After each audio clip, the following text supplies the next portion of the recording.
Hey guys, Infinity here. Sakhal's been out for quite a while now, and I've very much enjoyed playing it. However, the stats do speak for themselves, and that is meaning people are finding it harder to survive this map compared to Chernoris and Livonion.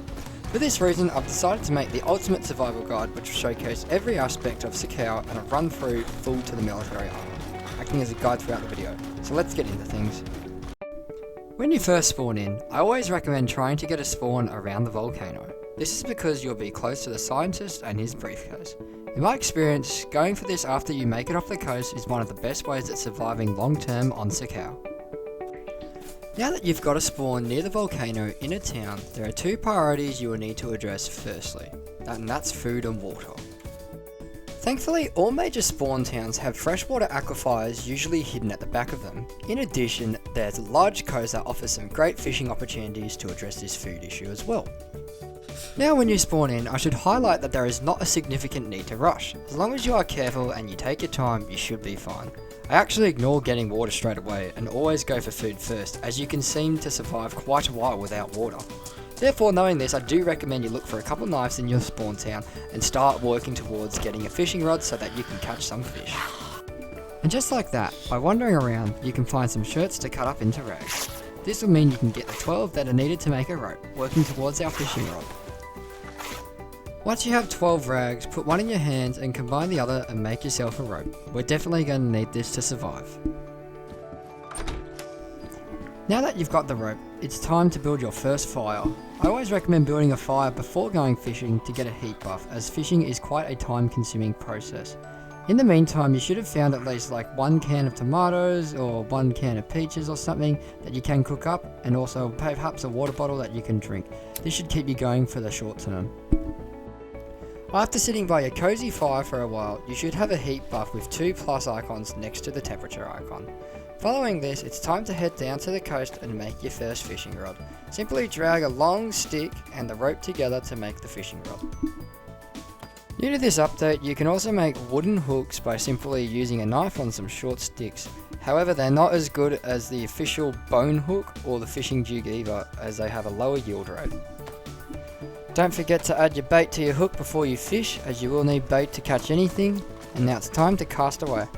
Simply head down to the water, look at it and hold left click and you should start fishing. Once you see a splash of water in the ocean, you need to let go of left click and that'll yank up the rod, allowing you to receive a fish. Just like so, the fish should spawn on the ground next to you, or if you're unlucky you might get a pair of boots. Repeat this process a couple of times and make sure you grab a couple of fish. I always recommend 3 at the minimum. Once you've done this, it's time to head to a fireplace and start cooking the food. Use a knife to gut the fish and then we can whack them in the fire and begin to cook them. Once the fish has cooled down to warm, you may proceed to eat it, allowing us to check our first box. We have food. Alright, next up on the list is getting water. To find your closest source of water, I always recommend using the Eyes of Ive map. There's definitely a lot of locations scattered around the map, as you can see here, so just find the one for the town that you're in. I should also highlight that you might hear a rabbit or 2 in the woods. Don't hesitate at taking these out, as these are going to be your primary source of food for your next inland trip as well. Following this, head to the well and fill up on as much water as you can. I have a bottle which is quite fortunate, and you will be able to find one too if you hang around the coast long enough. So definitely try and grab a bottle before heading up the volcano. Alright, this marks the end of phase 1. We have food, we have water, we're not going to die. Now we're going to make our way up the volcano to go get the scientist and the scientific briefcase, which will enable us to cross the map. There's a couple of locations that the scientists can spawn in, but it's very easy to find, and I've made a full guide of this already on my YouTube channel, so if you don't know how to do it, check it out. Once you grab the briefcase, head up to the room where you can find the keys and unlock it. Upon unlocking the briefcase, you'll get 2 filter bottles, 1 ice pick, some pills for medical reasons, a glow plug and a battery as well. Definitely take the glow plug, as this is the only way you can now access the bunker as of the recent update. The filter bottles are going to give you an infinite supply of fresh water no matter what now, so all your concerns is food and surviving.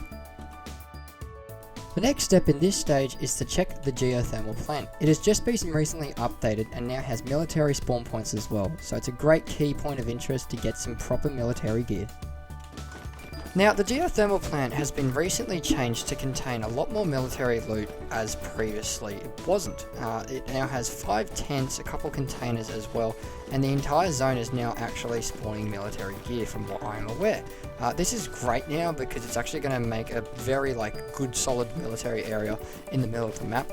In this run, this was pre-update, so it was obviously only spawning very small amounts of military gear, but nonetheless I found 2 weapon cleaning kits and a pistol as well, making it very useful for me.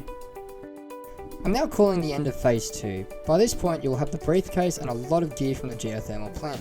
Following this stage, let's head southwest to the military camp by the hill of the geothermal plant.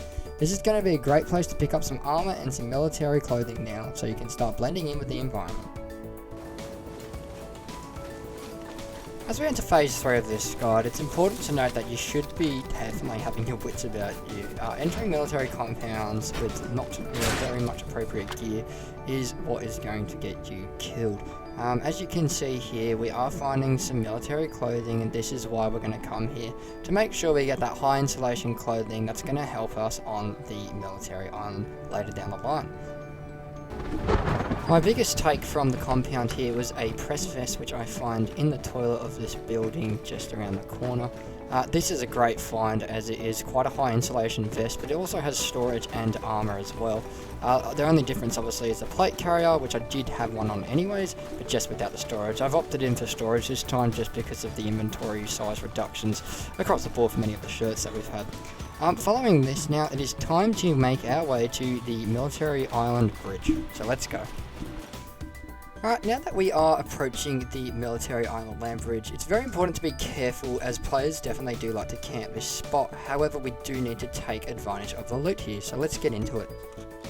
Upon entering the compound at the start of the bridge, I always make sure I jump up on the barriers here and actually take out all the zombies.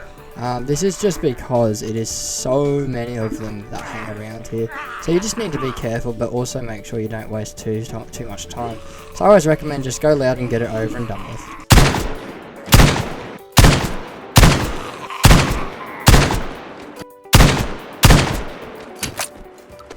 Alright, now that you have the area to yourself, or at least hopefully to yourself, have a good look around as you'll find some top tier gear as it is now tier 3 zone.